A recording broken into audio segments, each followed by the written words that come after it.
welcome, MHK of Castletown, Arbory and Malew, Jason Moorhouse. What's the Skeet, Jason? How you doing? Oh, I'm fine, thanks to you. Yeah, very well. Pull that mic nice and close to your mouth, okay. Mr. Moorhouse. I need to keep an eye on the door. Let's get settled in here. Can we hear Jason all right, Herb? Thank Wonderful. So how's things, Jason? So far, so good. Life's going well. Seems to be. Wonderful. Dressed very smart for the occasion. I like it. Oh, yeah, I've been out. I probably should have had my blooming tie on, actually, shouldn't I? No, we need contrast. Contrast. Otherwise, you look like twins the size of us, eh? Tweedledum and Tweedledee. Perhaps not.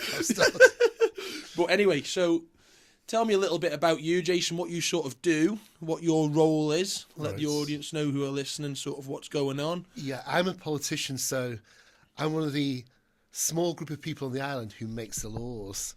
So in terms of everything from the kind of the small traffic things to big decisions on assisted dying, I'm there with a button and I can press the red button if I disagree or the green button if I agree. I like that. Yes. How do you sort of, when someone asks you a question or there's something going around that you need to press that green or red button, what sort of things come into your mind about, do I choose red, do I choose green? What are your thought processes to do with that sort of thing?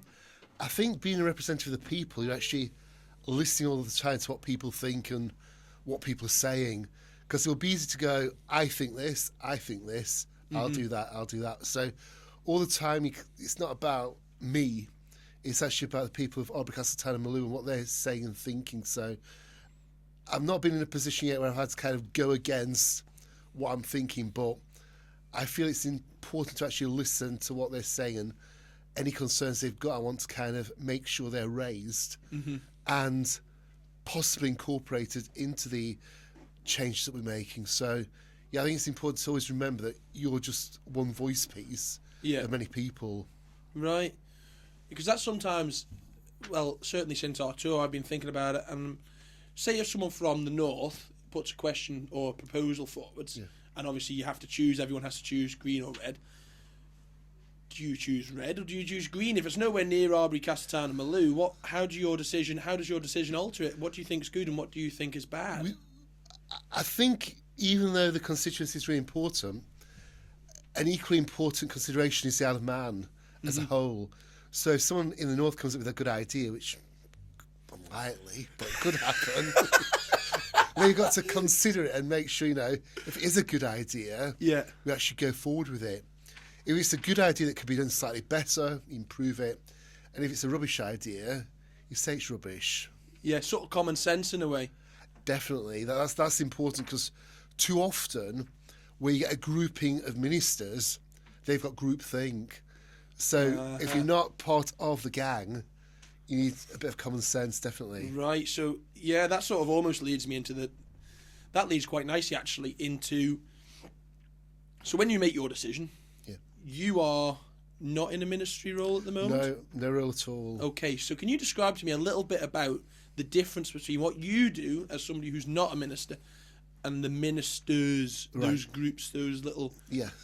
sort of explain that little bit of a difference, because I think the public sometimes don't... They should realise, but they don't realise what sort of roles the ministers do and what advantages you have as somebody who's not in a ministry role. So at the moment we've got 10 ministers. All of them are MHKs and all of them have got responsibility for a certain area. Yeah. So we've got people in the neighbouring constituency of Russian and that lady is responsible for infrastructure. So there's potholes, high streets, those areas that kind of you see on a daily basis. She's got responsibility for that. She's got responsibility for making sure the boat gets in tomorrow. Right. She's got responsibility for ensuring that if there's gas in our territorial waters, we look for a way to get that gas. So her responsibility is huge, but it's really focused in a small group of areas. Right. And all ministers have got certain responsibilities and certain expectations, where as a backbencher, you're there to ensure that those decisions are being made for the right reason and they're actually going to have the benefits that they think they will have. So after the last election, you got the new MHKs, you got the MHKs who've got ministerial roles, and you got me. So straight after the election... Mr. Moorhouse. That was me, yeah. So straight after the election, I kind of fell into that trap of becoming number one questioner. And it's an important role because any government needs somebody in the parliament asking questions. Why is this done? Bringing urgent questions. So things like when ShopRite was taken over, what will the impact be on local producers? 100%. That's it. So you actually need someone who's going to raise that publicly. Yeah. These things are often spoken about in private, but unless we actually get the public words and hear what they're saying and think about that justification for things, then you're actually not in a good place. So it's really important there is at least one person who's doing that. Now, initially, there was just me because I kind of had the experience and how the system worked. And I was frustrated over things like the Liverpool landing stage. Yeah. Because one of the first things we had to vote on was increasing the money for that. And my question was, if you want the money, what do you want it for? Well, yeah, that's a very sensible question in my opinion. And that's key. And the problem was, the minister was saying, I can't tell you what it's for. Because if we don't actually do this, the site we've got in Liverpool will be worth nothing. And I said, that's rubbish. We've actually got it next to the new Everton Stadium. Yeah. It's next to a cruise ship terminal. It's close to central Liverpool. Yeah. The area's been tidied up. It's got value. Yeah. And so I said, let's pause this. You come back and tell us what you want the money for. And if I can see there's a reason for it, I'll vote for it. If not, I'll vote against it. So why couldn't they tell you? It wasn't said in that debate, but it's often said commercial confidentiality. Or as I saw a couple of weeks ago with Michelle Hayward when I was asking about Lord Street in Douglas, she was able to say, there's court action going on, there's planning going on. So they'll often have a instant soundbite that says, we can't answer that question. Right, but aren't you all under the same flag? We're under the same flag. You all need to be working together, surely. You're a team. Definitely, but the minister's going to argue that if she doesn't actually protect her fiefdom, it doesn't protect her area, then the government may not get the best outcome. And one of the best examples of that was the issue with Kroger. So Kroger? Yeah, they're wanting to take... Kroger. They wanted to take gas from the sea and under the sea and make us rich. Now, at the end of February, we had a vote in terms of last day of February. If this isn't in order, the contract dies. And the way the legislation is, we can't offer it to someone else. So the Tuesday before, the backbenchers wanted to say to the minister, what are you doing? So an emergency motion was brought, and to allow that to go forward, 4 of us had to stand up. As it turned out, about 7 of us stood up, so we went forward to a vote. But the problem is that when 10 ministers are there, plus other hangers-on, they can stop it. But when you actually look at that, it's a problem because the company that wanted to take the gas forward are going to say, you won't discuss that, so that's playing into our hands of you not doing a good deal for the Manx people. The minister's team will say, no, we didn't want to discuss that at that point because it's commercially confidential. So anything that you say, anything that you were to bring in, so if I'd have been prime before the debate and said, what about this? The minister would have been in a difficult position because if she'd answered on the floor of keys, that then becomes key evidence in a court case. So court cases, planning permission, and related things are always going to have some impact. So even though Tynwald is the highest court in the land, there are other courts and there are other ways to get justice. So it's not as simple as you would imagine. So it's almost confidential in a way. That's it. And that is a problem. And sometimes they overplay it. So when they changed the management of government reserves, which is just about to be completed now, it's been ongoing for like 2 years. But when I found out, I was mega frustrated for the simple reason that for the past 20 years, 6 local companies have invested the local government money as they saw fit. Now, they've changed the requirement, right, and it meant that a lot of local companies couldn't actually go for those contracts. And we haven't had the final announcement, but it's probable that lots of that money will be invested in the UK. And I've been saying that 2 things going on here. One, you've got the people who will manage the money, and you're choosing them. But at the same time, if you're changing how they will actually invest the money, local people need to know. 100%, mate. Local people need to know what's going on here. That's it. And that's sort of almost the root of this whole podcast. I want the local people to know what you guys do and what sort of you likes of yourself are thinking about what's going on. That's it. And when it comes to local people knowing what's going on, how well do you think the information process / pass on from what's going on in the House of Keys to the public, so that sort of communication side of things, how good do you think that is? Just pull the mic probably slightly closer to your face, Jason. I think that's just so you don't have to shout at each other. Yeah, I shouted. I think that's a problem, because you go to Douglas, and if you go into the department, the first thing they give you is details about a project. Now, that project has been designed, it's been planned, and it's for the politicians really to take forward. And the problem is that nice, shiny document may not be as good as the politicians think. Now, as a backbencher, I can challenge that. I can say, no, I disagree with that because of A, B, and C. The politicians, though, have got to justify it. And the issue is that when you kind of get in that kind of confrontational position, the actual impact on the local people can be overlooked. I think that's a big problem. Yeah, I agree. You think in a small island, the local people would have kind of a greater input into what happens, and that's why I tend to go to every local event there is, because every local event there is, I'm there with my ears, and somebody's dropping something in. It's like, wow. So you're basically saying you'd go to the opening of a letter really around your parishes, aren't you? It would be the saying. Definitely, I'd go to the opening of the letter that hasn't turned up.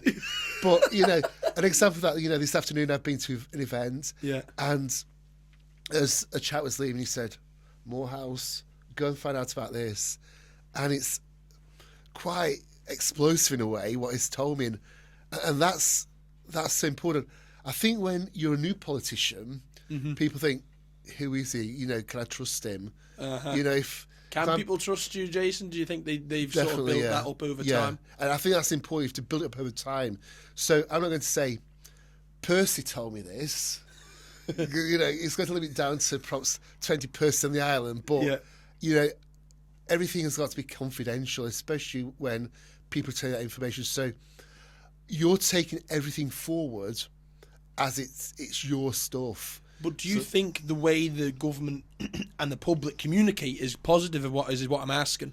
Do you think the public get informed enough about what's actually going on there? Because when me and Herb came round, and you took us on a tour and we sat in for 45 minutes, it was actually interesting how it was all ran, to be honest. And I know you can listen to it online and stuff like that, but the way I do think the way that the public perceive the MHKs and the House of Keys is sometimes the way it is because it's lack of information of what's actually going on there. Definitely, and I think it's because it's happening out there and you just assume it's kind of not really impacted on you. So, you get frustrated over the potholes, you get frustrated over electricity prices going up, and all these things kind of link back to the government. And I think that's the important thing, that ultimately everything you do in your daily life has an impact on what the government's done. And the when you think about it, that's why it's so important, and the pressure that you have to perform and to actually do your job, and do your job within the expectations of the public is quite high. But the problem is that many people still think it's not impacting on me. And I would say my greatest frustration is, as a politician, is people will get onto me at 1 minute before midnight when they've tried every single thing, and they think, oh, I'll give Moorhouse a call. Yeah. And because they've tried everything, there's a limited amount of time and stuff you can do. So, if you've got a problem, if you think, just a general conversation, talk to a local politician. Mm-hmm. And it's going to be interesting the next few months because we've got the local elections, and then next year we've got the national elections. And you may not want to take part in those national elections, but it's important that you're listened to. Yeah. And it's odd because every politician who stands will be listening. 100%. Yeah. And I just really want to try and get this out of you. How do you think the communication between the public and you guys could be better then? We spoke about what it's like now. How do you think it could be better? What improvements would you make to the system of communication between likes of yourselves and your average Joe? Yeah, I think when you look at communication, you look at that message that's going out, being received, and then you need to hear something back. Mm-hmm. And that's important. That too often politicians are doing stuff, they send out the message, and they're not listening for the actual responses. Yeah. What the public actually want. Well, in terms of what you've presented to the public, it may be true in terms of what you said, in terms of what the public wanted, but at all stages, you need to have kind of an ear to the ground. Mm-hmm. And an ear to the ground, I like that. The government tries stuff like that. They've had kind of the meet at Castletown last year, and they've had the conference, but the conference was a bit kind of skewed in terms of who they're going for, and the way the stuff happened at Castletown. If you were kind of one of those people who rang the Manning line every day and you kind of got those clear ideas on what you wanted, you were straight in to see the minister, and the ordinary person was left on the sidelines. So I think what I'm doing is important. You actually need to get to every event you can do. Yeah, mate, that's so good. And just talk to anyone who's out there, because the most unlikely person will have gold dust in terms of what they can tell you, what they can direct you to. People have been here for almost 100 years, some of them over 100 years. Yeah. They've seen so many things happen over and over again. And whether it's those people or people who've just arrived, everyone's got something that can kind of feed into the system and make it better. Yeah. What's something someone has told you before? And have you got any, like, a memory of something someone's told you and you've just been like, wow, I didn't think about that? Have you got like a memory in your head of when someone's came up to you at an event and gone, Jason, you know what, maybe so-and-so, something a bit... I think we need to change the colour of the clouds, for example. I'm not there yet, Percy. But yeah, it's just in terms of what I said earlier, it's what makes these meetings with the public interesting. Yeah. Because there's always something. And sometimes it's the smallest bit of what can appear irrelevant and easily be dismissed. And you'll be driving to work, or you'll be halfway through a debate and you go, I know, I get it now. And that feeds in, yeah. So I said earlier about the chap who mentioned something was happening out in the countryside, and that was kind of, gosh, that's going to be something I move forward with. Someone mentioned about the old police station in Castletown, which was significant, but a lot of the small things, at the time, don't realise how important they are, because most people don't want to make a big fuss to a politician, so they'll kind of give you that drop-in line. And it's like the earworm, it gets in there and you suddenly think, yeah, I know. Start screwing in what's going on here, trying to break down what they've said. That's it. Because it's a bit like a college, everyone's telling you something slightly different. Yeah. But when you put it together, you go, yeah. Perfect. Yeah. So on to the local elections and the national election next year. Yeah. Talk me through these local elections a little bit. What are they sort of about? Well, how does that work? For me, I don't know how that... I should know how it works, but I don't know how it works, and I think some of the people listening might not know how it works either. In terms of the local elections, it's those politicians who are deciding things for you in your local area. And just sit with that for a moment, because there's a lot of crossover. But they're thinking about things like your bin being removed. So make sure your waste is actually taken away. They think about things like your rates, so how much you'll pay every year for your rates. If you live in a social house, commissioner's house, something, they'll have an impact on the rate that rents go up. They'll have an impact on things like Castletown. If you look at Castletown, they've done some amazing things in terms of getting action in Castletown. So their focus has been on the square, trying to get more things in the square. But more things are leaving the square, Jason. Well, it's a difficult one because in terms of the businesses retail, are leaving there. Yes, a major Small problem. businesses are really, they're shooting out of Castletown like it's going out of fashion. But at the same time, you've got new businesses coming, and there's always a churn. What you've got to make churn. What do you mean by a churn? You've got some going, some coming, some going, some coming. Okay. So we've got the new business in Secret Pizza. Yeah. We've got the wine bots. What's it called? The Secret Pizza is going to be the Smoke. Yeah. Smoky Sam's. So, yeah. Which is looking good, and it's looking good. Got a really good reputation. So, yeah.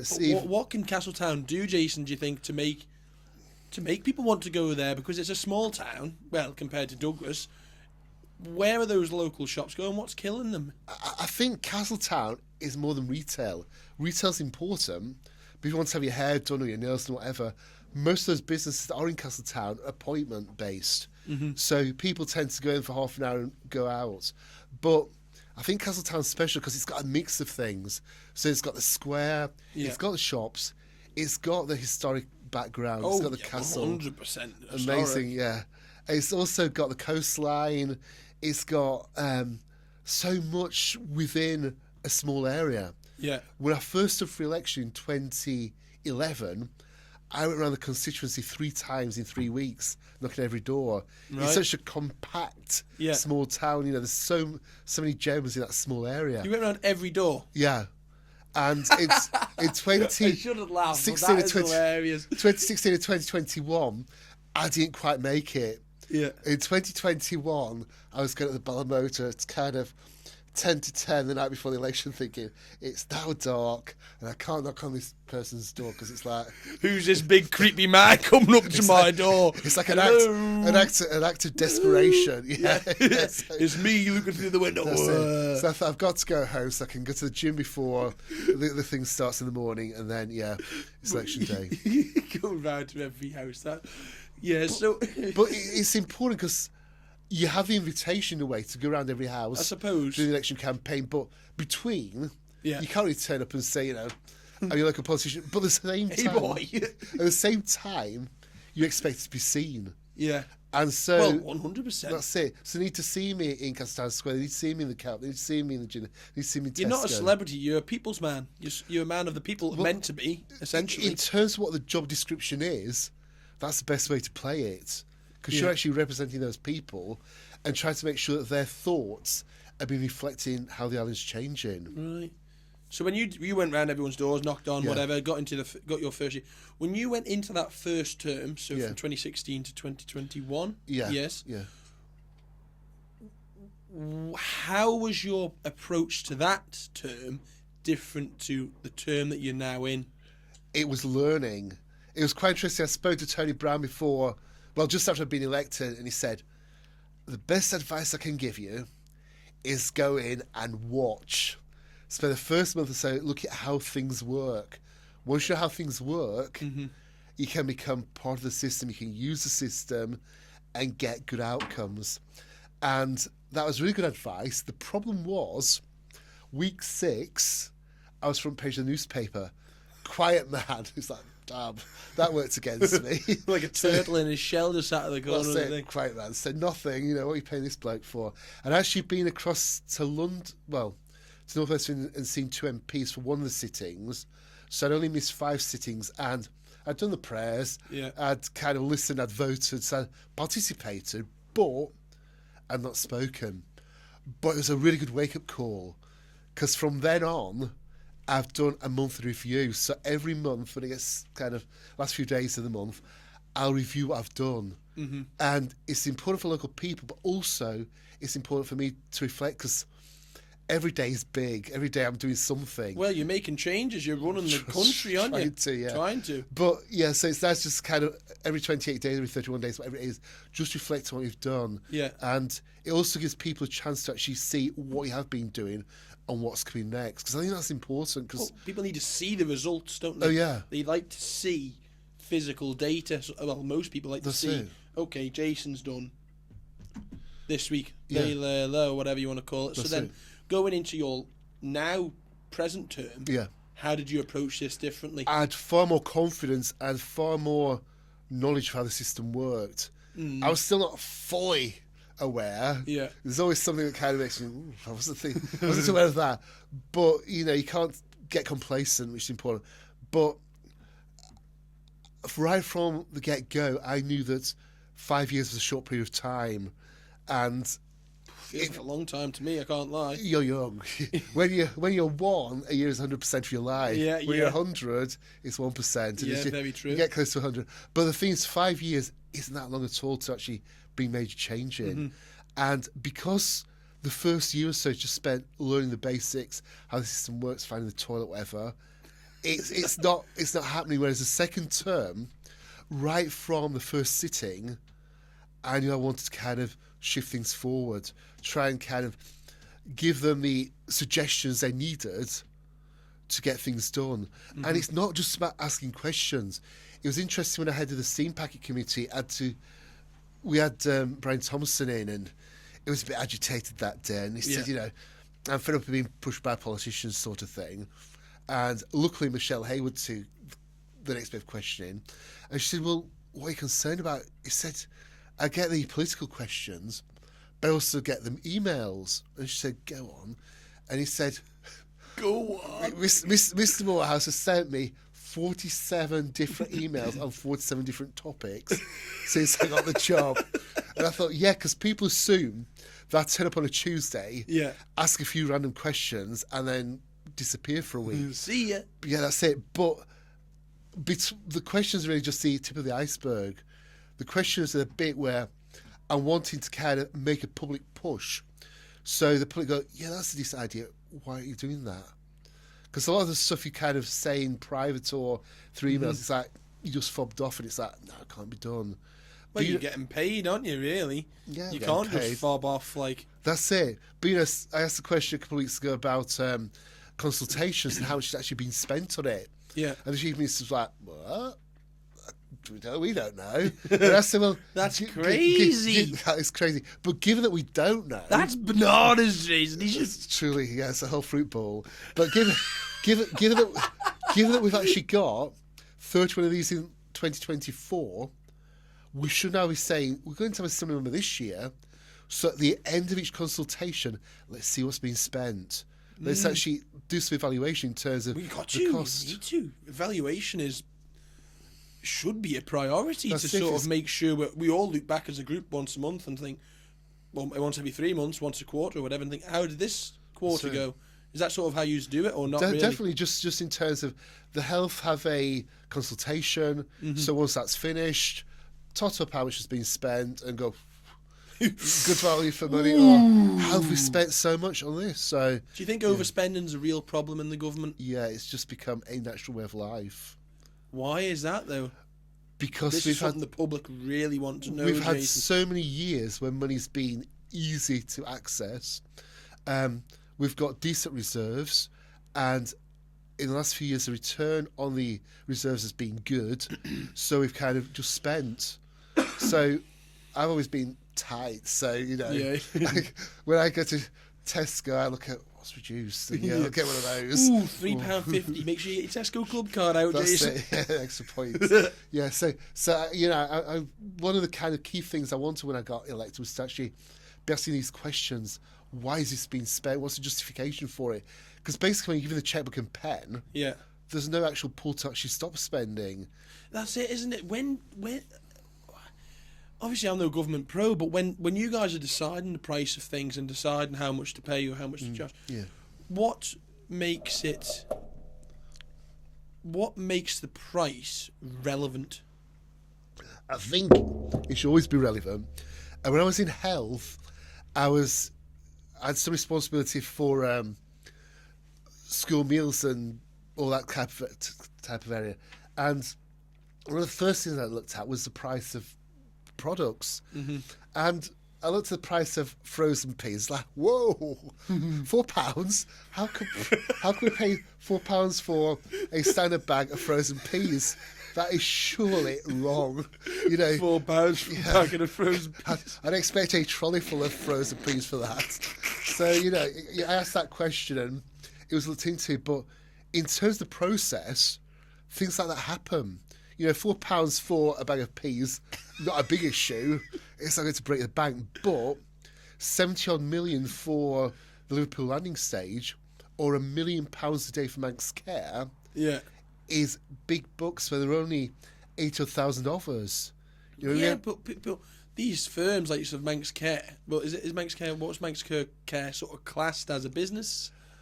Well, it's a arm's length body. So basically, they're there carrying out a role which at some point in our lives we're going to need for something. So, but it is interesting that up until the end of the last Parliament, all the health stuff was kind of done as part of the government, and now Manx Care is separate. Right. So the health department actually look at it and monitor it, but in terms of what happens, it's separate. And a few weeks ago, I was thinking, this is interesting because we've gone from thinking our health service to actually thinking Manx Care. So why can't we have Bupa at Manx Care? Why can't we have Spire at Manx Care?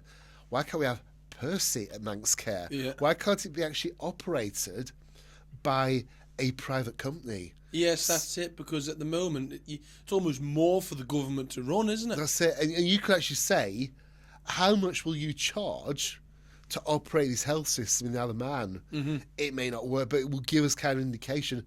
Can you do it for less than £1 million a day? And take some of the weight load off. That's it. You guys can focus on a bit more of the sort of problems that are at hand, sort of thing. Obviously, the Manx Cares, the problems they deal with is huge. That's it.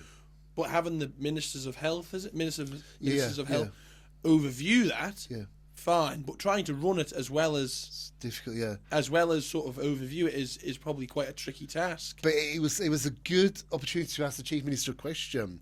What did you ask him? So I asked him the question, why don't we actually look at the system we've got, shift it slightly, and consider a procurement process where you'd actually have Bupa at Manx Care or Spire at Manx Care or whatever. Yeah.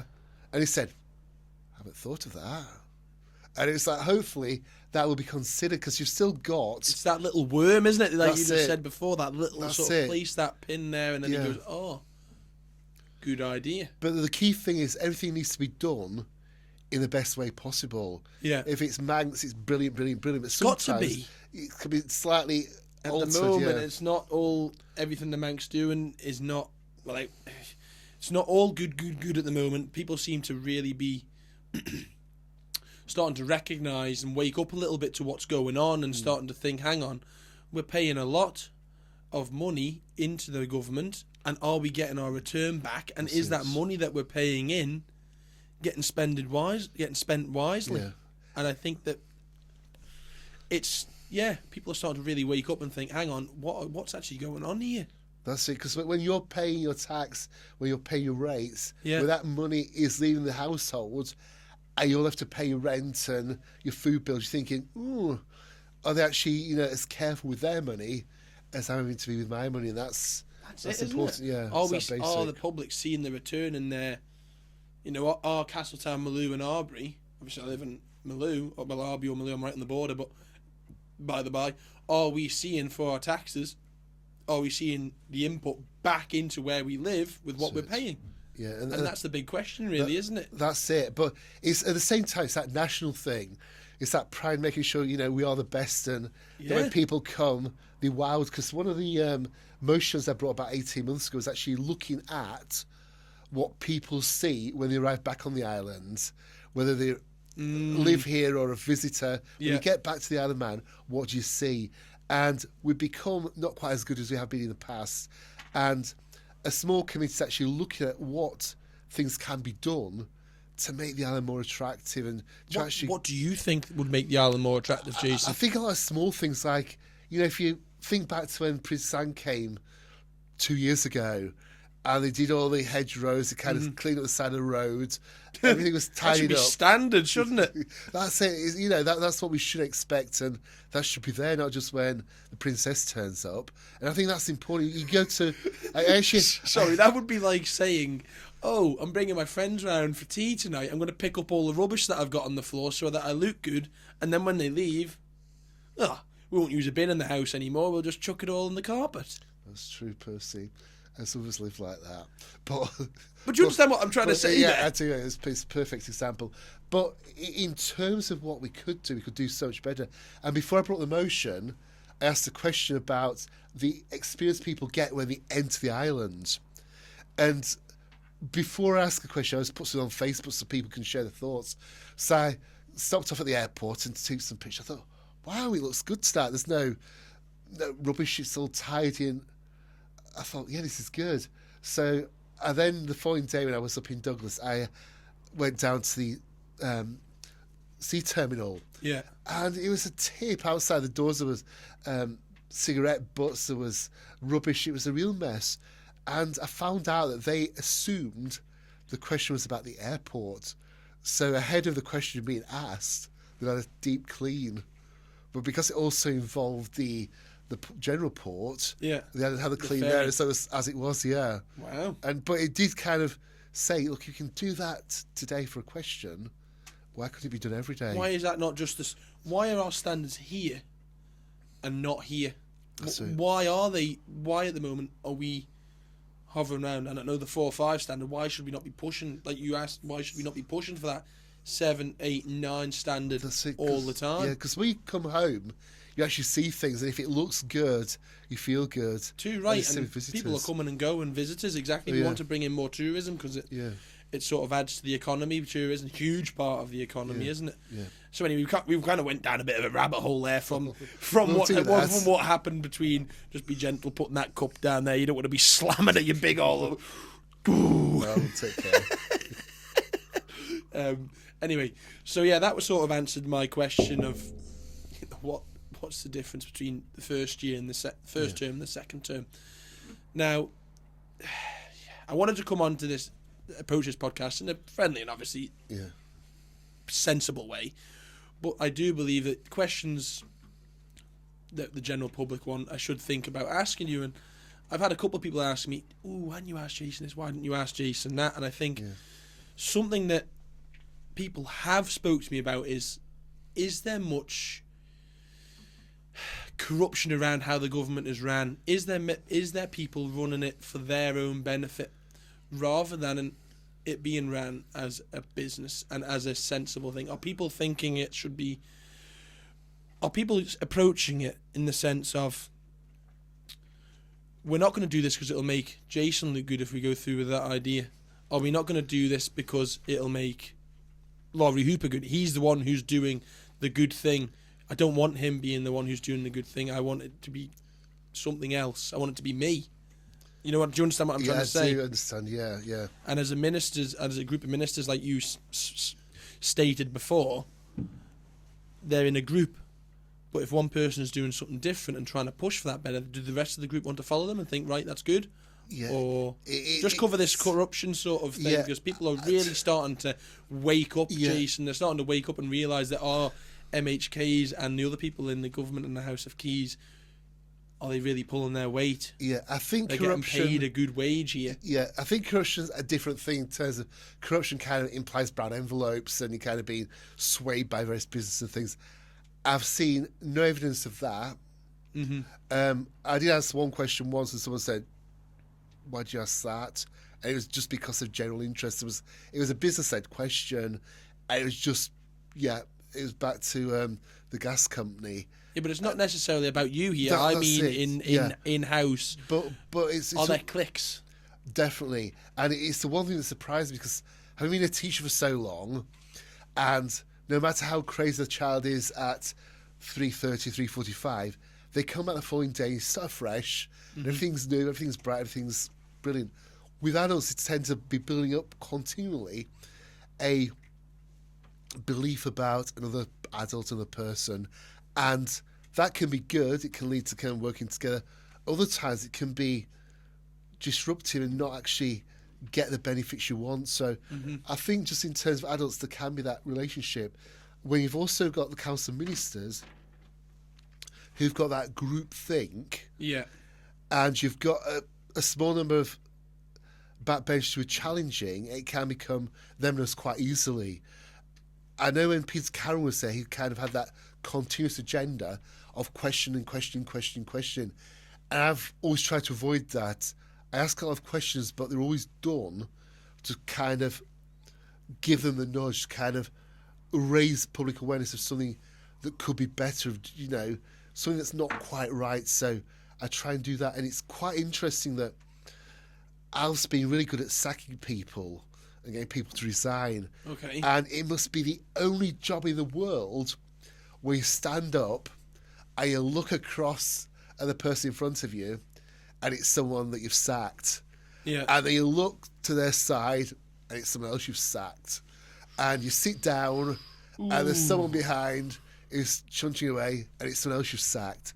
So it's odd when you've got that environment, because if you upset a person, they're going to often be thinking, yeah, it's my chance now to ask you a question that will make you feel equally uneasy. And I feel at the moment you've got several politicians who, no matter how well-intentioned they are, there's kind of that frustration that they were doing the stuff the best of their ability and that role's being taken off them, and they're now going, I'm going to get back at you. You know, I'm going to that's not how it should be ran. Not at all, no, and that concerns me. That should concern you. Yeah, definitely. How do you think that the government can change that sort of view on things? Because obviously people are getting sacked day in, day out.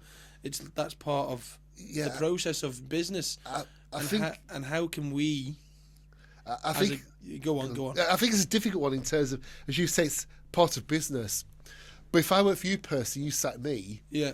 Even on a small island, we might see each other in Tesco. We might see each other at the mall. We might see each other in several places the next few months. Tynwald's different. House Keys is different. I'll see you tomorrow. I'll see you next week. And I'll be looking you straight in the eyes. So in terms of that human situation of getting over it, it's going to be difficult. Yeah. Especially if you've been trapped in groupthink for 1, 2, 3 years, and you've now got your freedom, and there's an election 2 years off, and you think, no, they've done that completely wrong. I want to raise awareness of it, and I want to kind of shift things forward. So I would say that all of us in the House of Keys at the moment are doing it for the best of reasons. But in terms of how that comes across to the outsider, it can be a bit crud, it can be a bit, a bit rough at times. And when we're kind of representing the island and being kind of the island's government, it can frustrate people. Yeah, I can understand the frustration, really, because if you're in that ministry role, say you become a minister, right, and you want to make change, because you're a genuine guy, from what I've gathered of meeting you, you're a genuine man. You want the best. Definitely. You want the best. Yeah. Okay? How would you approach the ministry group thinking, but try and drive it forward? Why is this group thinking a thing? Why are we not working together and coming up with ideas and going, hang on, Jason's got a good idea there.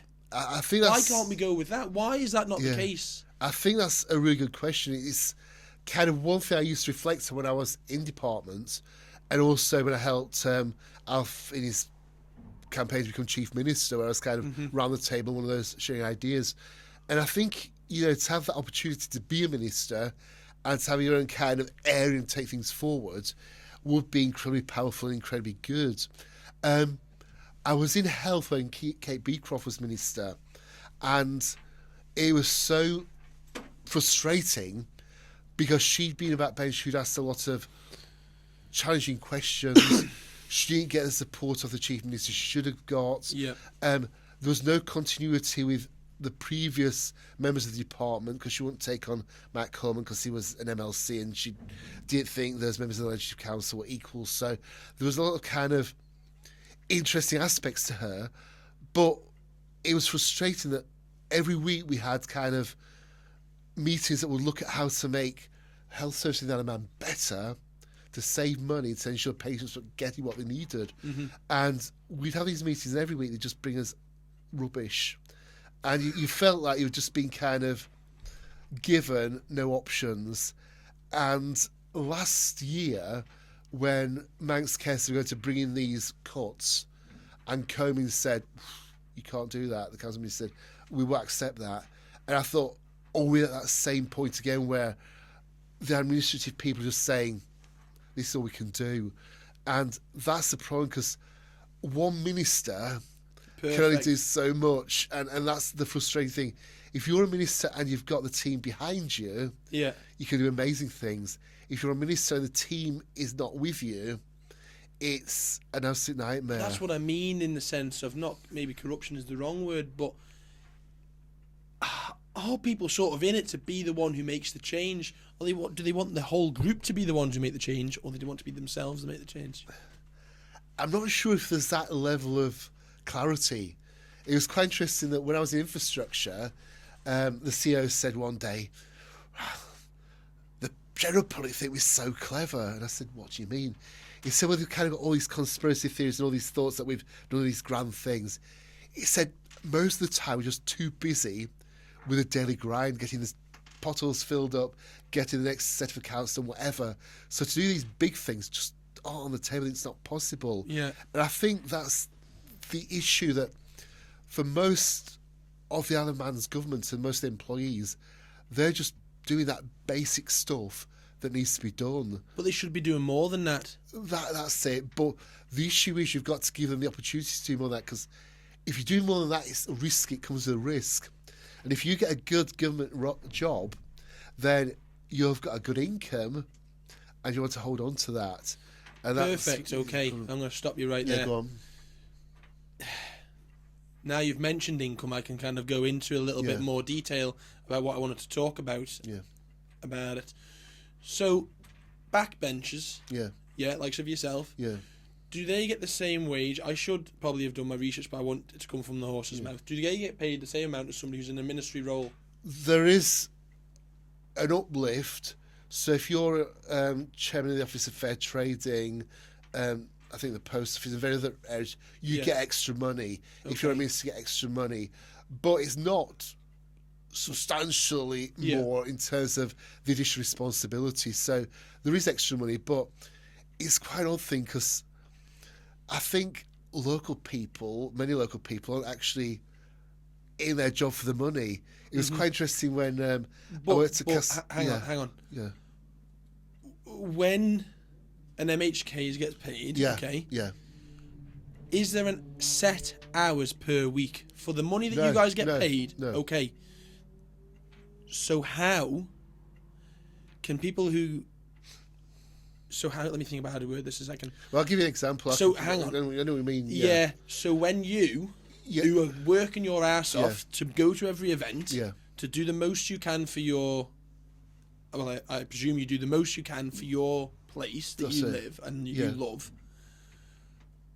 When people aren't picking up the slack and aren't doing as much as you, how do you sort of look at them? For most of the time, that's no problem. It gets me occasionally back to the Liverpool landing stage, where we'd kind of been in Tynwald for a month after the election. I think it was either the first or the second sitting. But one of the individuals who said, I'm going to go, I'm going to bring change, I'm going to question, and that person stood there and said, I'm going to give the minister the benefit of the doubt on this and vote for them. And I just like, because in terms of what you're doing, you try to do the best you can all the time. Now, your question was a good one, and there are 24 of us, all with different backgrounds, all with different responsibilities, all with bringing different stuff to the table. So I'm lucky. I don't have a partner. I've got no one saying, Jason, you've got to be home for tea at 6. We're going to dancing tonight at 9. Basically, I'm wholly selfish in that, as soon as I've been to the gym and eaten, I've got, time for this. And that's good, but it's a luxurious position to be in, because other people with families and stuff, they've got to have that work-life balance. Yeah, well, you just sold yourself out there. You're going to have the ladies running after you when the listeners, yeah, ladies, yeah, I'm single. Yeah, what a place to sort of announce that. But it gives you that bit of lenience, doesn't it? Oh, it gives you that little bit more of a chance to do your job to the best standard. I think it's that if you enjoy what you're doing, you put 110% in it. Whether you're picking rubbish up off the road, whether you're working Tesco, whether you're MHK, whether you're a doctor, if you love what you're doing, you're going to be working more hours. Yeah. And you're not thinking about the money. Just back to what you said about the money, it was interesting that when Mrs. Tomaszewska came to work at Castletown as head teacher, she couldn't believe us. When was that?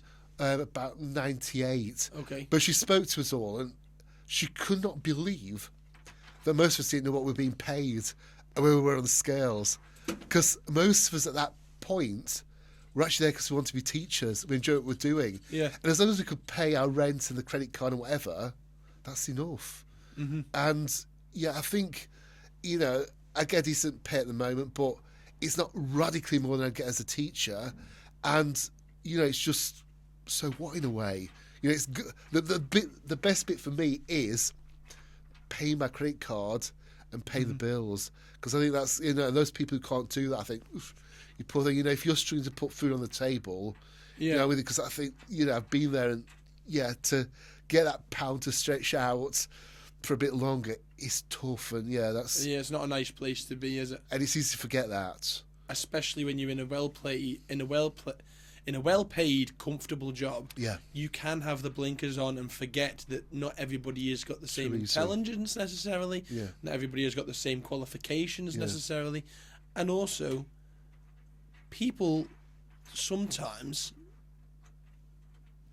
are not, the word's not jealous, but they look at you guys and think, why are they getting so much when they do so little? Definitely, yeah. And we can do so little. Yes, exactly. So why would you want? Why do people take advantage of the job and do so little? I think it's where if we chose any profession, any job area in the Isle of Man, there'd be the same mix of people. You'd have that person who's working 110% flat out all the time. Mm-hmm. You'd have someone who couldn't really bother, be ringing up because they can't be able to get to work. They'd have other issues, blah, blah, blah. But it's as we are. And it's important we actually work as a team. And if that person could do better, we encourage them. Yeah. If they actually need more support, we get that support. But why aren't the people who are doing 100% and 110%, why aren't they the ones who are being promoted up? That's the challenge, isn't it? And that's for those people who make those decisions to decide. But surely you promote the person who's doing the best work and has got the best interests at heart. And if you're not pulling your weight and you're not got the Isle of Man and your best interests and you're just taking, it's noticeable that you're just sort of taking the income in, why are they the ones who are in charge? I agree, and that's what should happen. If I get to the position of choosing the people, I hope I've still got that same mindset. But I'll remind you, if you change when you get to a ministry role, Jason, I'll be the first knocking on your door. But yeah, we spoke about Animal Farm previously, and that does happen. You kind of look at your colleagues, you think, we were all kind of just normal animals in 2016, 2021, and we've been corporatised, and it's scary. I can imagine. Would you look for him in... what's your ambition now then? As where are you wanting to climb the ladder, or are you wanting to go to a ministry role, or do you like being a backbencher? I want to get the best thing out of every day I can. So if I was given an opportunity, I would definitely consider it.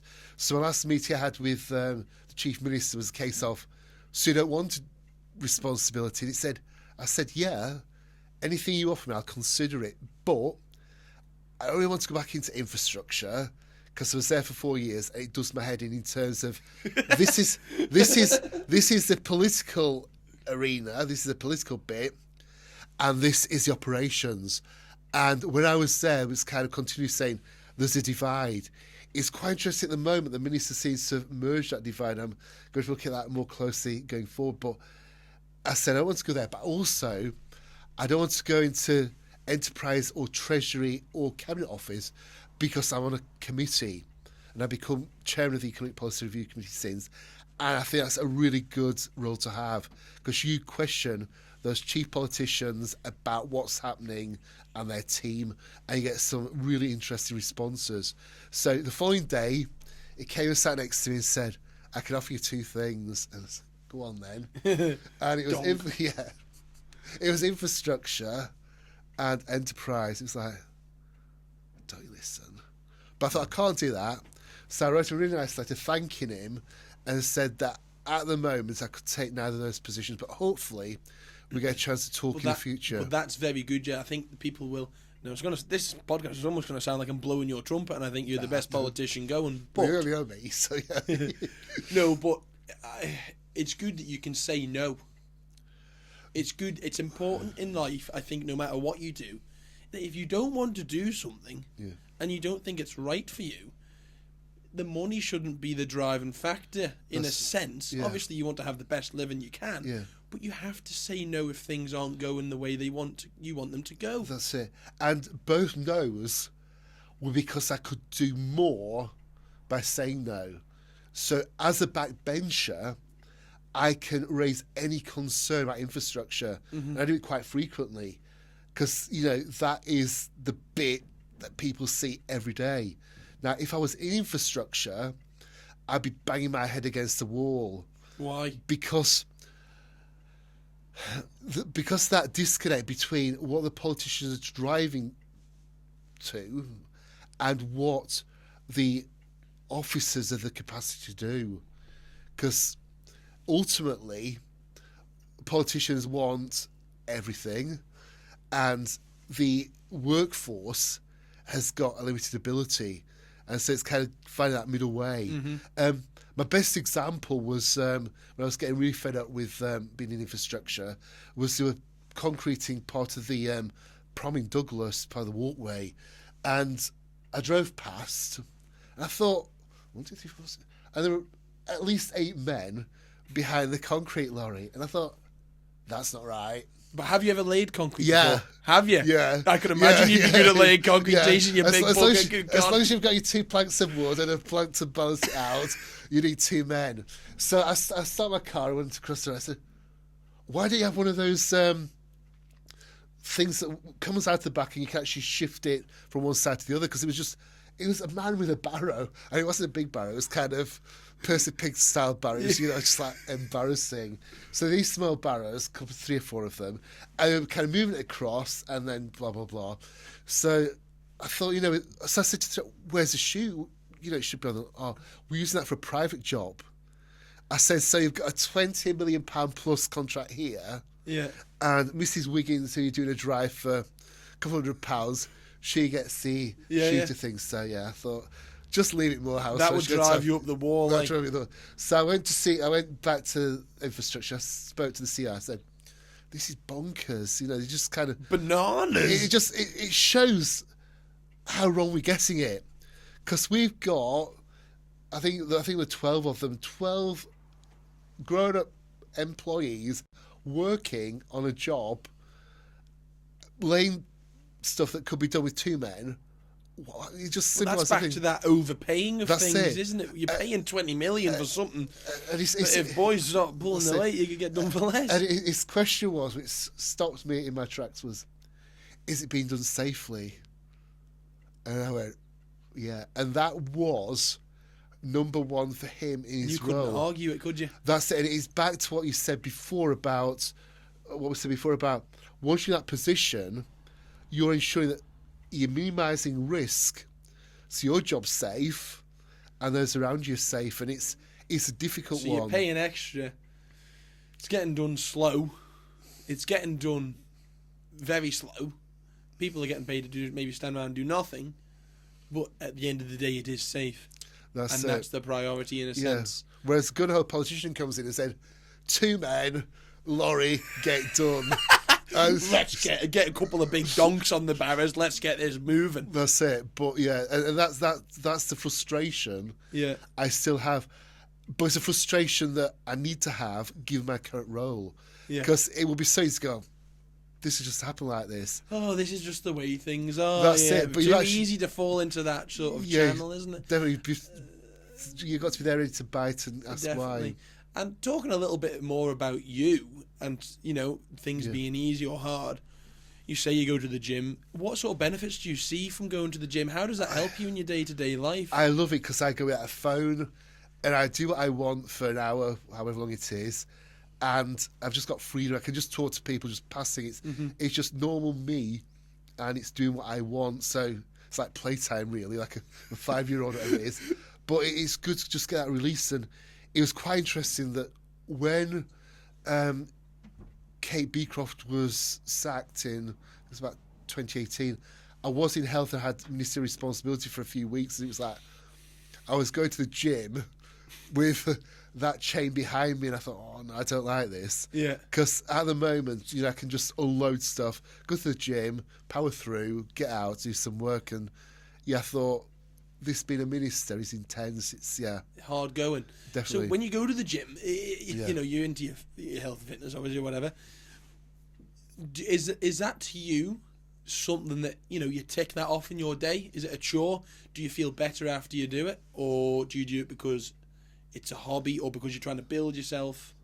I love it, and I do like the challenge of it, and it's quite bonkers, but I've actually been to the gym every day since Christmas Day 2009, with the exception of the 156 days of lockdown, where I went up to Douglas and with 3 exceptional days when it rained, and I went to government buildings, I did some training at the end of the prom. So yeah. Right. So you've trained every single day since 2009 Christmas Day? Yeah. So on Christmas Day, is the gym open? Is it in Castletown? Yeah. Because it's 24-hour gym? Yeah. Wow. That's pretty impressive. So how do you schedule your day then? Is it around the gym? Well, hang on. It must be around the gym. If you've been every single day, you might have a little obsession here, Jason. I've definitely got an obsession. But I do try and do it early. That's why I try and be in Douglas for kind of 7:30, so I can actually get in before meetings and things. Mm-hmm. But if there is a early meeting that is to happen later in the day, they're a bit more on edge, a bit more tense. I might miss my gym session. I can't break the habit. That's it. But even on the election day, I was there before, and because election day is a Thursday, which just happened to be Legs Day. And it's quite amazing that you won't probably have noticed, but the Civic Centre in Castletown, the front doors is actually quite a slope. Yes, I know. I've been in there. And if you're actually out there for kind of 7-8 hours, greeting people, you feel like you've been skiing. You've got jelly legs on. You feel like you've been skiing. Look, there's our politician Jason Moorhouse struggling to walk out of the gym. To stand up, yeah. So that was slightly foolish, but yeah, unless I change my legs day to a Thursday, the same could happen again in 2026. Yeah, I can just picture you creeping across the square. So I'm like, oh. Do you go in your suit? Do you train in your suit? No. Oh right, you get changed. That makes a start. I couldn't. It does help. Yeah. You don't want an elastic suit. I try and be normal. Oh yeah. Talk to me through this sort of. What was it? What were we discussing when we were on our tour? You said you used chains. Yeah, I got some chains last Christmas. They were half price, but the best thing about them was they were £2.50 delivered to the Isle of Man. How heavy were these chains? 14 kilograms each, so it was 28 kilograms in a box to the Isle of Man for £2.50. And you thought bargain, but I was slightly sceptical about the price, so I got them delivered to Dad's. Yeah, because then if he went to Dad's, he'd say, "Take them. I'm not paying extra." So yeah. You dropped 28 kilograms of chains at your dad's house. Your dad's probably thinking, God, Jason's getting adventurous in the bedroom, isn't he? He didn't realise the chains. But yeah, so yeah. Good Lord. So what do you do with these chains? Log them up and down stairs or something? I tend to use them, I use them on a Tuesday and Thursday and you walk into the gym with them? I've got into carry bags. You are. Well, the problem is that if you actually look at the bottom of one of those good substantial carrier bags, the maximum is 14 kilograms. So I'm on the edge all the time. And you can probably just see the stitching breaking on the bags. There's 3 bags, both ways. Wow. So where did your love for the gym come from? I guess it's just, I I've always enjoyed going. It's just that freedom you get. You just kind of, you can. It's continuous changing, continuous learning, and it's just because the first time you go, it's a bit odd, but once you've been a few times, you know how it works, and it's a strange. It can be strange environments in the gym, can't it? That's it. It can be. You got newbies in there who don't know how to use things, and you've got people like yourself who've been every day since 2009, and you're probably looking over thinking, "What on earth is he doing?" But you don't go and say it because you just want them to learn. Well, unless they're doing something that's injuring themselves. Well, sometimes I do say things. So last Sunday there was a lad there, and I said, I could be wrong on this, but if you just reduce your weight and try that, increase your form. But when I was at Castle Rush, I used to do the weights room on a Friday, so... I remember. Yeah, so... I remember seeing you in there, and I was in there working out as a little whippersnapper, probably younger than Herb, and I was thinking, good God, Jason's not missed the gym in a while, and you hadn't. Wow. Do you think people doing... It should be, this sort of fitness thing is... I think people are starting to realise that how important fitness is. Young people, there's a real influx. They've not got that same sort of, gym is for weirdos or whatever, gym's not for this. Do you think it's positive? And how can the Isle of Man push that more now there's that influx? Yeah, I think it's really good for mental health. It's back to what I said earlier. Oh my God, yes. You go at the end of the day and kind of cluttered up here, and I leave after half an hour, whatever it is, and I'm back to free thinking, and I think that's so important.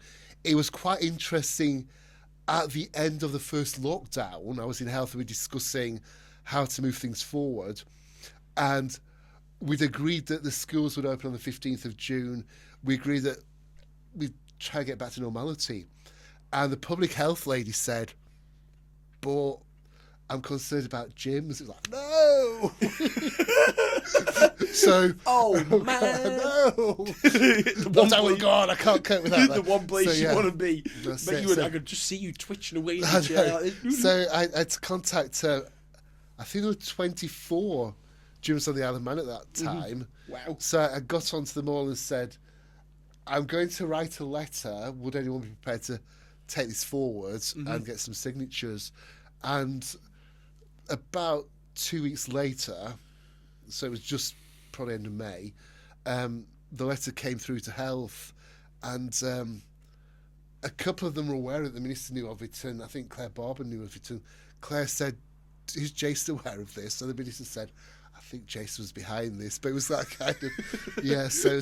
Jason is the culprit. Yeah, so I do think, that is important. That was kind of a sideshow, but it's odd the first time you go, and it's kind of, with it not being kind of normal way of life, people often a bit reluctant, and women think they're going to get great big muscles, and it's simply not true. Do you know what's one of the strangest things I've ever sort of thought about? And you're probably thinking, oh God, what is Percy going to come out? To panic everyone. What is Percy going to come out with now? Because I'm notorious for having strange things.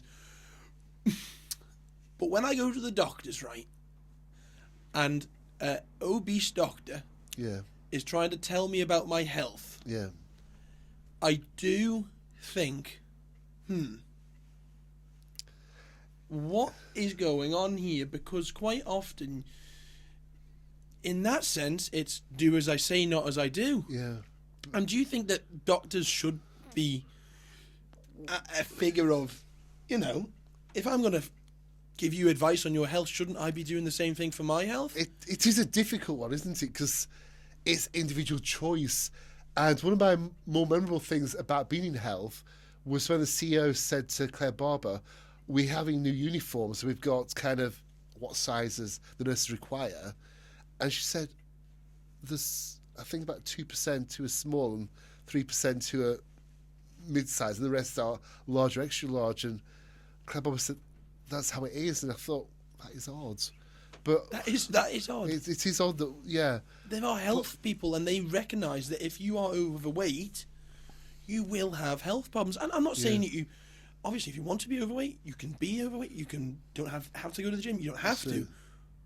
But if you are seeing people day in, day out who come to you with health problems because of obesity, because of their lifestyle, surely that would wake you up and think, I don't want to end up like that. That's it. It's an interesting one. But then it's, again, back to the individual choice, and they made that decision, and they're in the position where they've actually got the intelligence to make that decision, but it may just be the life they're in at the moment, the stresses they're having.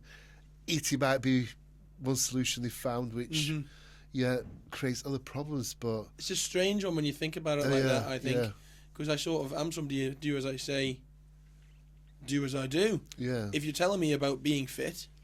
That's it.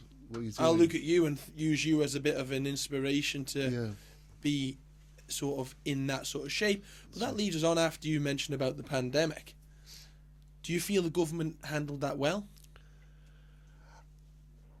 Being one of the individuals who walked down the road, because I was in both... Hang on, which road?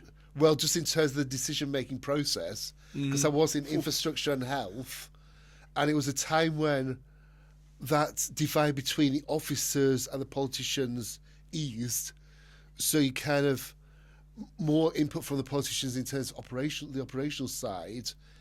It was interesting, and we were making decisions based on information that we now know wasn't 100% accurate. It was extreme in terms of what could happen. There was no clarity in terms of there would be any vaccination coming through. We knew that it had killer potential. I think the first meeting I had in health, there were 1,600 people on the Isle of Man who were predicted to die. And I can remember driving home that night thinking, that's my parents, that's my family, that's people I go to work with. That is, that's the magnitude of it. And it was quite interesting that as we went into that first lockdown, there's been a lot of conversations recently about that lockdown should have happened sooner. But at the same time, we needed to give the messaging to get people home. And they were scaring people, though, Jason. But a lot of people were scared, and at the end of the day, it was only really deadly to people over the age of a certain age, and then people my age are getting vaccinated, when really we'd have been safer with just contracting the disease. That was further down the road, though, wasn't it? In that first instance, it was a case of getting people home, and probably two of the more memorable moments were the answers that Dr. Allison gave, that in terms of a lockdown coming, it was possible. And if you're a student in the UK, if you're on holiday in the UK or elsewhere in the world, you need to be getting home. So there was there was a delay, which was kind of influenced by that group thinking. But you also had the situation that once the decision had been made to have the lockdown from, I think it was the 23rd of March through to the 15th of June, you got on top of the situation. We then had 6 months of complete normality. Yeah, which was wonderful. I think is great. Yeah. So then why did people start? Why did we handle it in the way of everyone had to go down to these vaccination centres? Yeah. Everyone had to. It was almost... Well, I mean, there's obviously people who aren't vaccinated, but I felt like I had to get vaccinated. That was really... And there's some real side effects from that now. Definitely. That was odd from the point of view that came in at Christmas. We were being pushed to start the vaccinations. A lot of people wanted it because a lot of people wanted to travel. And if you wanted to travel, you got to have the vaccination certificates and things. I don't know why that was a thing, because it didn't actually alter. It didn't stop you from getting it, and it didn't stop you from carrying it. It did stop or reduce the extreme consequences. So for people who are over the age of 50. Well, yeah, fewer people die with it. So there was that evidence. It wasn't the best evidence, but there was support for it.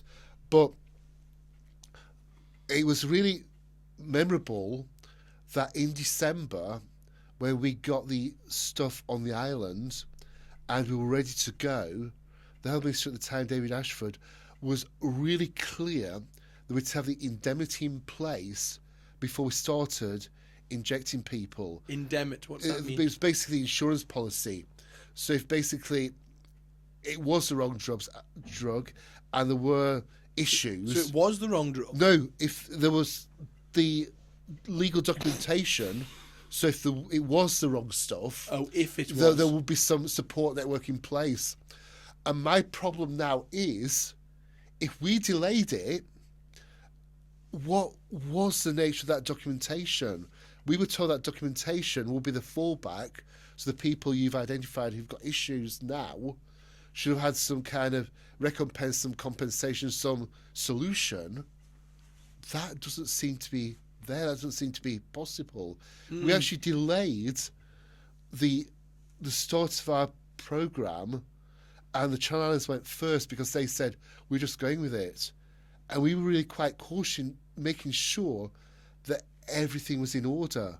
And being at that table and being told we were waiting extra hours, extra days to ensure we got that legal support seems odd now to reflect on it, because now it's a case of, but if you've got an issue, you flee yellow card in, that will then be looked at by the UK authorities and all the analysis and stuff's going on there. But there is a disconnect between what actually happened and what we're told at the time and what appears to be the situation now. See, because for the general public, I don't think a lot of us were told what the side effects were of this drug. And when you guys released this drug, did you know the side effects? It was quite interesting that you know the side effects? I think it was the second vaccination I had was done at the airport, and the person who was giving me the thing went through all the list, and I thought, I don't know if I want this. But did you know it before you went, as a minister?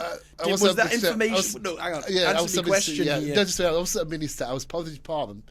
We were told there were issues. Yeah, we were told there were issues with it, but again, it was certain age groups. I think it was under 30s that were particular. We actually changed.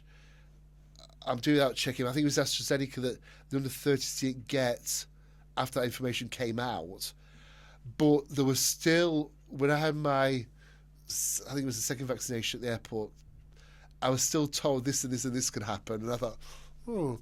And I looked out especially because you're a fitness guy. I looked out of the curtain, and the head teacher at Castle Russia was there, going through the same process. I thought, if I go out now, then it's like, oof. So it was in a way for the greater good that I had mind done, but it was a shock at that time that. Did you know before you guys released it that there was these side effects? In terms of the AstraZeneca drug, we'd been aware of it, and we stopped the under 30s having it before you released it to the public. Yeah, or before the second course of was, vaccinations. It was. We started off doing it, and I think it was Germany that they identified reaction. Because to my mind, just say, as that information came through, we stopped giving that vaccination. So that was an instant thing. Straight away, there was a question over it. There was only the over 30s. I need to check it was the over 30s. I think it was the over 30s. They continued, but the unders stopped. They got the what was it called? Pfizer, thank you. They got that one. And I was in that lucky category of being over 30, but I got that drug that the under 30s weren't getting. But I was told of what the negative consequences could be. So, yeah, I had an awareness. I still had it. Well, that is fucking crazy. That we were releasing a drug that no one knew the side effects of, and they weren't tested, and they were getting found out. But hang on, let me finish. Yeah, go on. Yeah. But why was that not thought about first? Hang on, what is the problem? No, hang on. I'll come back to that. You come back to it. It's always the case with any medication. That you get your medication, you pull out the instructions, and you've got all these risks. There's always a risk with medication, so it's going to be the case whatever there is. Yes, definitely. I understand that. Yeah. But why? Yeah. After everyone had already been injected, yeah. Did you guys then go, oh shit? Oh no. When we had the information from Germany, that stopped the process for the under 30s straight away. But you'd think that would be done beforehand. You think this would have been, as much as the world was in a rush. No, but it can't happen until you've got evidence that suggests something's taking place that shouldn't be taking place. Yeah, but we can't tell people, as a government, you have to take this to be able to get off our island or to come to our island. You have to get this. And then go, oh shit, hang on, that wasn't good for you. Yeah, but the range of products available, so there was the Pfizer, the AstraZeneca, whatever, it was possible to use whatever was seen as most suitable, at that time. So I think it was the AstraZeneca and the under 30s. I need to go back and check. No, that's fine. 5 years ago.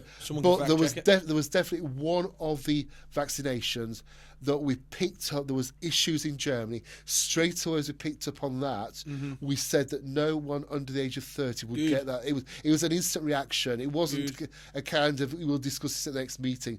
That was done really quickly. And all the way through every meeting we had, it was like that. It was, this is information that's coming in. This is how we can respond. And that's what we did. It was learning on the job all the time. But just back to what we gave people, was it safe? It's the same with any medication. Even the safest medication, if I was to give to you tonight, Percy, it could have a unexpected reaction. And that's the problem. You're putting stuff into the people that you've not got the guarantee. Yes. Yeah. I do see what you're saying. And by any means, I'm not an anti-vaxxer. I'm not somebody who necessarily... I'm very much in the middle. I'm an open-minded person. I see both sides of the story. If I had someone there who was, against vaccines completely, I'd say, hang on a minute, they do a lot of good. Yeah. And I do see that. I'm not arguing with you in the sense of I'm just playing the devil's advocate. If you know what I mean. I need to play the devil's advocate. That's sort of my job here, if it makes sense. Yeah. It's just a strange situation that people almost felt like that was the beginning of the loss of trust with a lot of, especially the UK government, especially here. That was the lose of trust because we weren't fully informed. And obviously, yes, I understand that is what medication is. There's always side effects, but we as a population were forced to do something. Otherwise, we couldn't do something else. Now we should live in a free country in a degree. I know we're not America. Thank goodness. Well, yes, I see pros and cons again. But why can you guys tell us to a certain extent what we can and can't do? I think it's that guidance role that's whether you're a parent or a teacher or a you're politician. Not a parent or a teacher. No, but you've been given responsibility for 5 years by the people to do your best for that community. I'm not saying you didn't do your best. I'm not saying you didn't do it. I'm not attacking you. At any moment, you look at the range of evidence as you make your decision. You've got to remember that when the vaccinations were coming through, they were amazing because they were going to allow us to reduce the risk of this disease killing people. It didn't. It did have an impact in terms of older people, yes. Yeah, it did, but it was going so fast, and we had something that appeared to be working, and at the same time, other countries were doing it, and to travel, people had to have access to it. So it was just a case of... Yeah, definitely. As a human being... An option I is... put all that information on the table in front of me, and I made that decision on the 5th of April 2020, whenever it was, and I went for that. If it was the... by the way, you're not fully responsible for this. By the way. That's it. Let's just hang on. Let's just take that out of the situation. I had skin in the game. Whereas, if it happened on the 10th of April 2025, again, all I could do in my role would be look at all the evidence that's been presented to me, and I sneak look on the internet to make sure there's nothing else that's being ignored, and go with my belief. There was nothing at any time. But you know how viruses work in the sense of if I get it, I build antibodies up against it, and apparently from recent studies that people who actually contracted the disease were more safe against it once they'd had it than they were after the vaccine, and you still got it as well as having the vaccine. The biggest fear I had all through COVID was the way in which the virus mutated and changed. And that's why you don't put a vaccine out whilst the virus is still going, because the virus will mutate. Yeah, and we had the issue that at any one moment we could have a hyper-killer version coming through. Yeah. So any vaccine that was tested, looked safe and was doable, was actually being used. At the same time, if evidence came through as from Germany that it wasn't the right thing, the brakes had to go on. But we were living at the kind of forefront of change, and it was scary because we can look back now and say that was a stupid decision. Well, it's done, isn't it? It's done, but given the same mass of evidence, I would probably still make the same decision.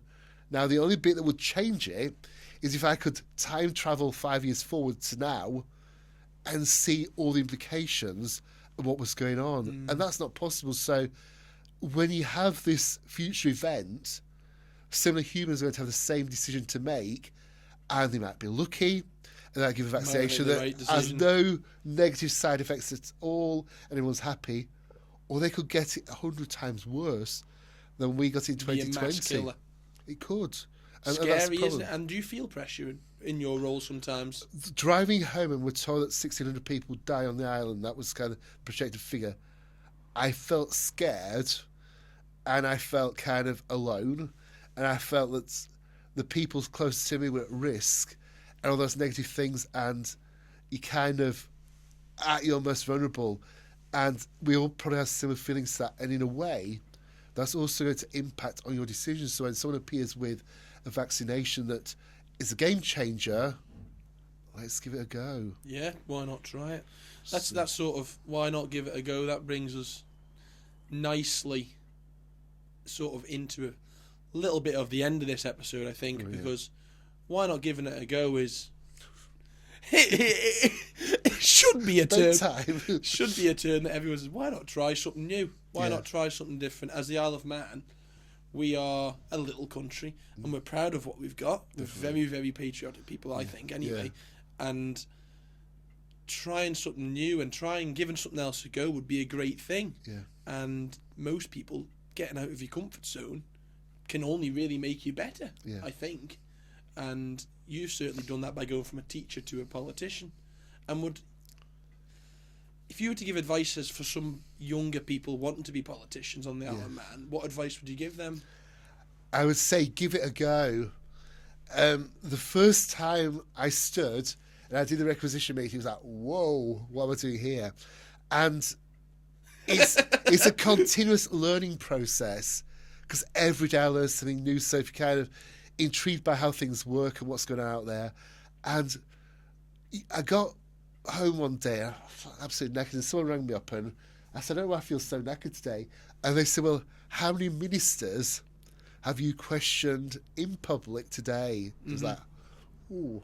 And kind of when you think what you're doing, there's some days that you just think, wow, that's amazing. And a lot of what I do is kind of, you think that has been such an honour to do it and such a privilege to do it.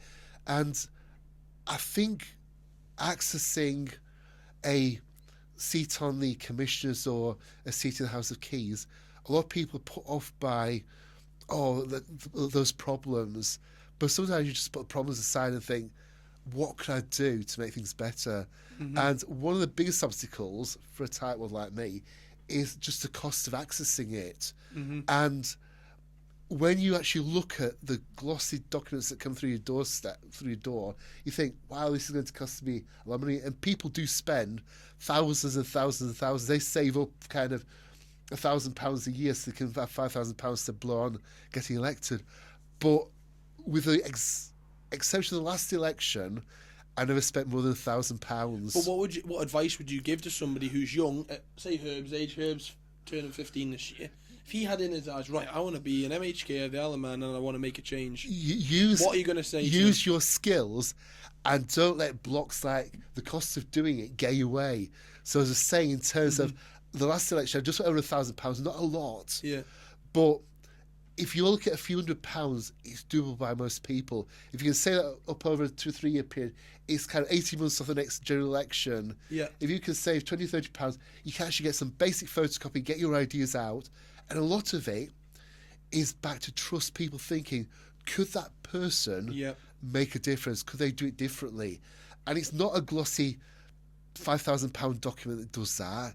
It's actually looking them in the eyes and thinking, I'll trust them to give it a go and to make the island better. And sometimes you just got to be brave and go for it. Go for it. Yeah, my brothers say it's the stupidest thing to do just in terms of what you get on social media and stuff, but who cares what people think, man? Excellent, that's why we're here today. Who cares what people think? That's the bottom line. You be you, and people will like you for who you are. If they don't like you, That's okay.